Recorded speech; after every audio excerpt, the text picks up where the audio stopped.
So, today I decided to play Kerbal Space Program. The challenge, which should be very simple because I am excellent at Kerbal Space Program, is to get to another planet, land successfully. Those are the two things. Our eventual goal is, of course, to get a science base on this thing. Or, colonize it or whatever. But of course, before that, we actually need to prove that we can land on another planet. This is easy. I've done it before. I've not taken off from one or, had anyone survive, but I have actually landed on another planet before, just rather hard. So, we'll see how this goes. Ah yes, the lovely birds are singing their approval of this plan, and we are ready and hyped up. I don't know where the birds actually are, since there's no trees. And, are they just invisible birds? Are we just assuming they live around? Especially because it's not very directional. Are they just all around? Like, the sound is just all the birds everywhere. They're all just everywhere. That one sounds like it's above me. Anyway, let's ignore the tiny little errors in this game, and instead, let's get on the job. Rocketry group, assemble! Right. Well, this is different than usual. I suppose this is Kerbal Space Program 2. They're just trying that out. Kerbal Space Program 2, obviously with a lot more moving parts, a lot more detail in these ground textures. Jeez. And look, they actually have, like, the Kerbals look very different too. Look at all them all over there. And they're in fairly, primitive looking huts. Also, look at this beautiful low poly art style. I didn't realise they were aiming for that kind of thing in the new Kerbal Space Program, but they must be trying it out in the old one for a while just to see. I'm not sure I'm a fan of it, but look at that over there. What the heck is that? I suppose those are collectibles. Maybe that's another planet, actually. There could be other planets around here. I don't know. These little things here. That big thing there, I suppose. All other planets. They're just floating in the air. I didn't even realize they were planning to go for the, Avatar look. We are going to be building a rocket. Also, it's all wooden. Are they going for is this Kerbal Space Program Primitive Edition? We need to find, something to do with rocketry. So, oh no, they've changed all the tabs. I have no idea where anything is. Right, so, I've checked under flight. There's no rockets here. There's tail fins, yeah. There's other tail fins and other tail fins. Maybe those are for planes more than, rockets. Maybe this is the plane section. There's a very odd thing I found, which is none of these seem to be cannons. There's weirdly circular. I wonder if are they making a torture simulator in the second Kerbal Space Program? I don't know, but I can't find anything that looks like a rocket except this, and unfortunately this doesn't quite work as expected. Admittedly that is exactly how everything works in Kerbal Space Program, but it's not exactly the most useful thing, is it? It's definitely not going to reach another planet unless we have an awful lot of them, which doesn't work. A better idea, perhaps, is the bomb rocket thing, because, look at that. That's still heading upwards. The nuclear bomb rockets that they thought about making but realised it was a bad idea to test it. The ones that actually travel really fast. If we put enough of these bombs below something, it might be able to escape the Earth's pull and get into outer space. The only problem being, would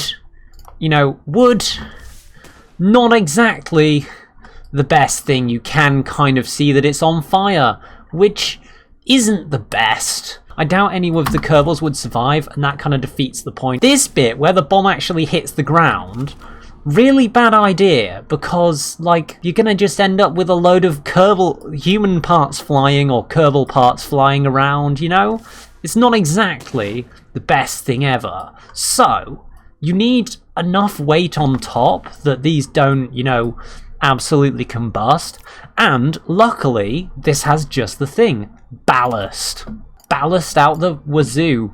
Ballast out the wazoo just sounds like someone really constipated. Haha, it goes less into the air. In fact, it didn't go into the air at all. We made it too heavy. That's the thing. That's the issue. This is our rocket. We're going to try and launch it. It fell apart immediately. Don't worry, this is just normal Kerbal Space Program procedure. You know, you have to have some explosions or you don't know it's going to work when it does. Also, what I was thinking was if we move these down to the ground actually, so, you know, like onto the ground, are these going to explode if I drop them from that height? No. To make sure that the thing actually survives, we are going to add these little spikes to the bottom. So, as you see, okay, admittedly not very much of it survived, but more of it survived. I don't know why it has spikes in this game. This, like, Kerbal Space Program shouldn't have spikes in it. What caused them to go off the rails this much in the sequel? So yeah, what I'm thinking is have these instead of blocks, because these are the only metal ones I can find. That's another massive change from the, you know, the first version. Okay, admittedly, that didn't go quite as well as I'd hoped. In fact, let's move them one further down, yeah. It does seem to break still, so what I'm thinking is some supports. Yeah. Ooh! Oh, look at that action. I know that wobble thing was also in the first Kerbal Space Program, but it's not too much of an issue. It's just something you have to deal with on the fly. Little wings as kind of, you know, prepare. Okay, that is slightly, okay, obviously not that stable. Some of these. Okay, again, not massively stable, kind of flies off. It's not a big deal. Well, it's moving. It's not supposed to be moving, but it's moving. I love weird things in Kerbal Space Program. I love that kind of thing. What happens if we add more bombs? So we stick a couple more bombs. Oh, okay, that makes it slightly easier. This is pretty good. If we just stick some bombs up here then, and then lower them down to the ground. Oh yes, that makes it, okay, slightly too powerful, but it doesn't wiggle anymore. Yes! It's definitely going higher, and, you know, less like it's going to explode completely. Add some struts to this, then that will brace that, and as you can see, worked perfectly aside from the fact it's on fire, but that's just a freak thing. It'll be fine if there is a few more bombs to push it up higher, you know? That looked like a promising start, so what we're going to do is add more bombs. Yes! Okay, we have liftoff. So I'm thinking more. Okay. We do, however, kind of want the bombs to not go off before it's finished. Oh, we're missing one. One's missing. That's bad. We need it to all be even or the ship isn't going to go straight up into the sky towards the planet, which is marked by this massive cross in the sky. That's the planet we're aiming for. We went up and marked it. In fact, the universe marked it, which shows you how important this mission is. The universe wants us to do this. So, yes! That is looking promising. That is 10 that way, 9 that way, and that should send it up fast. So, let's just slow this down, see how this is working. Ooh, in fact, there's a whole row missing. Oh my goodness. I did not realize that would explain the issues. Let's put this down to like 50% so we can see pretty easily where it's heading. In fact, I think we can safely say that went into orbit. You can see the camera still moving up, so I'm gonna say that's fine. Now, let's get back to it when... Oh my god. Oh no, the film... The film! Oh no, my video stopped! Give me a minute. It did crash in the end. I don't know why. I think it must have been something to do with the weird beta. Maybe they weren't supposed to show that too early, but looks like we should be able to get it up and running again. I checked the save file. It seems to have launched before the thing crashed. So hopefully Kerbal Space Program launches and is back to normal when we get it back up. So let's get in there and see whether our rocket made it up into space. Wait, it says 0 hours 1 minute. That's not a good sign. That's not a good sign. There's no way it was only 1 minute in. Although maybe it was. If the building was paused, there's no point speculating. Let's get in and see. But we are now properly in space. So let's get this into orbit. Because otherwise we're going to have issues in a bit, you know, when it crashes back to ground. Because the key of orbiting is to miss the ground, and if you don't miss the ground, that's just called crashing. NASA, in their handbook, which I have here to help me launch, they lent it to me because I'm a good friend. Don't hit the ground. This is not orbit, and is bad. They have this written on every console, apparently. Even for trained astronauts, they have that written in the launch pit. We made it! And now we can start aiming for a planet. Admittedly, probably should have planned for this a bit sooner. Perfectly fine. We just need to get out of orbit. In fact, as long as we find some extra fuel in space,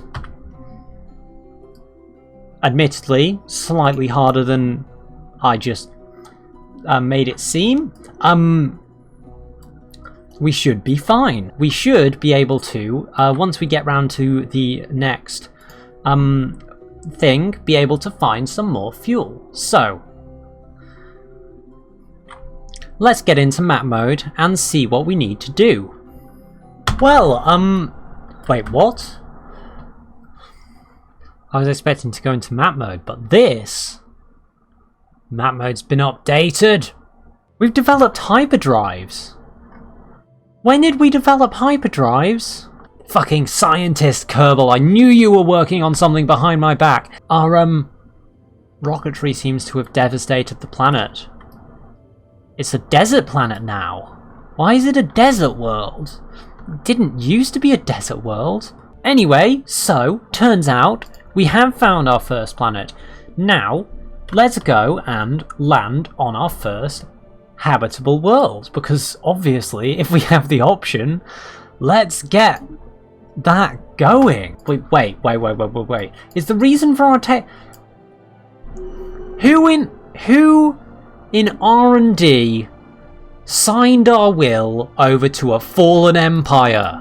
Is this all for Kerbal Space Program 2? Have I accidentally got the beta for Kerbal Space Program 2? I didn't realise. Also, London seems to be over here.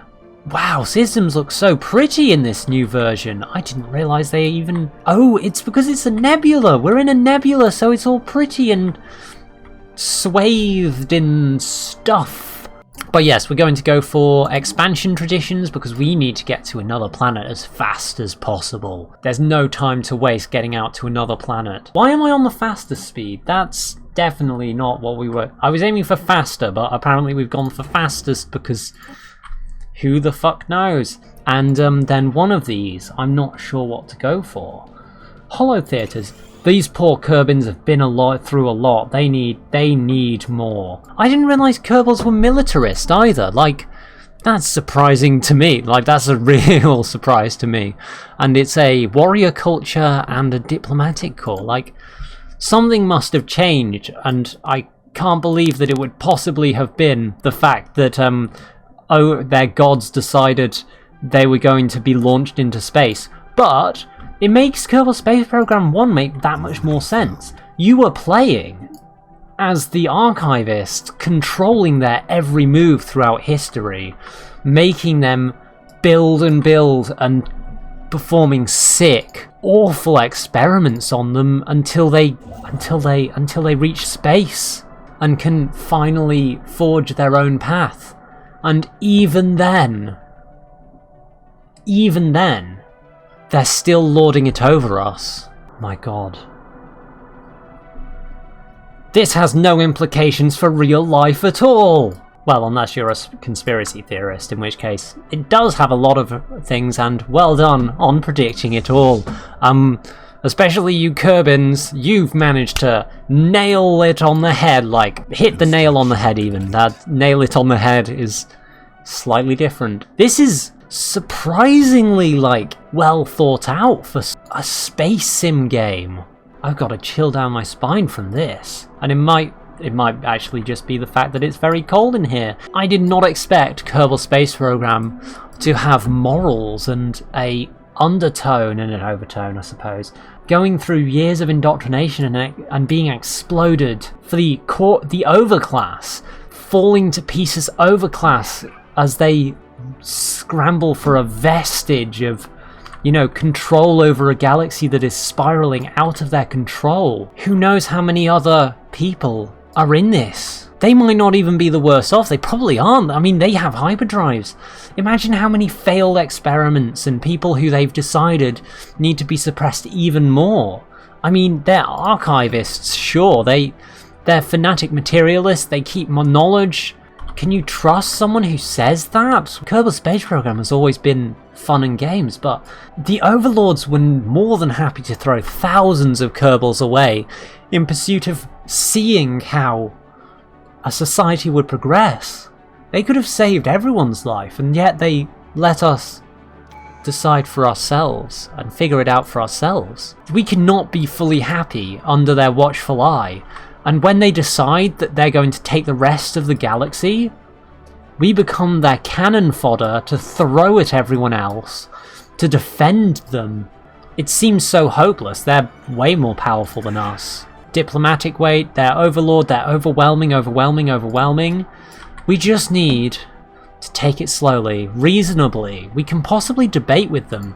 We can debate with these people, get them to recognize us as human beings. Well, not human beings, Kerbals. We can't even find friends through them. They're trying to keep us isolated from other people. Because if the whole galaxy united against them, we could overthrow them really easily, but no one's going to do that. This is not where I expected Kerbal Space Program 2 to go. We shall name our first planet Viva la Revolution, to give us something to fight for. Who thought Kerbal Space Program could be so heavy when the first was so light? But I suppose it's like a lot of good media. It seems light and happy. It's like She-Ra. It's like, you know, light and happy until you realise the Horde's on its way. And there's nothing you can do to stop it. Technology secured. Technology secured. Sounds suspiciously like Hordak as well. Right, so basically we need an take sword-wielding goddess who can fight and destroy entire armies on her own to take back our land and push the fallen empire so they're no longer in control of us. 10 out of 10 for this, like, heel turn in the second game. In other news, we have landed on Vive la Revolution. Vive la Revolution, as they say in Le France. Huh. Yes, we're taking one of the Yeon off their hands. Let's turn them against the others. We have a new science ship, and we can... Oh no, I thought... Wait. Is there not a... Ah, okay, they're an admiral. Ooh, however... Ooh, they gave us a fighty people. Amazing. We're gonna be fighting them with their own people. I'm thinking, once this is settled, we declare war on them. I mean, what kind of war goals can we go for? If we declare war, then independence. We can declare independence. Manage claims. Is there any way? Lacking 24. We have not enough to do this. Okay. I mean, that's a long time to go. We could just go for independence. We managed to get to Viva la Revolution. So, now that we are claiming this, let's go for it. As of today, we are at war. Oh shit, what is this? Is this the Fallen Empire? They're not even going to kill us, they're just going to keep us as their subjects. By the enemy. Okay, well, I'm going to be honest. This was slightly worse than I considered it being. Savage hordes touching down. That is slightly on point. We have been 100% occupied. Yon architect... Wait! Yon agents appear... Wait! Oh my god. Your empire has been destroyed. We were destroyed. Well, that's what happens when you rise up against your overlords, apparently. No, we were facing overwhelming odds, but at least we fought for what mattered. If we'd sat by, we would have doomed a whole galaxy to the same fate as us. That would have not been right. So we fought, and we did well, until the part where we died. Kerbal Space Program 2, everyone. It's deep. And not in the hippie way. In the actual way.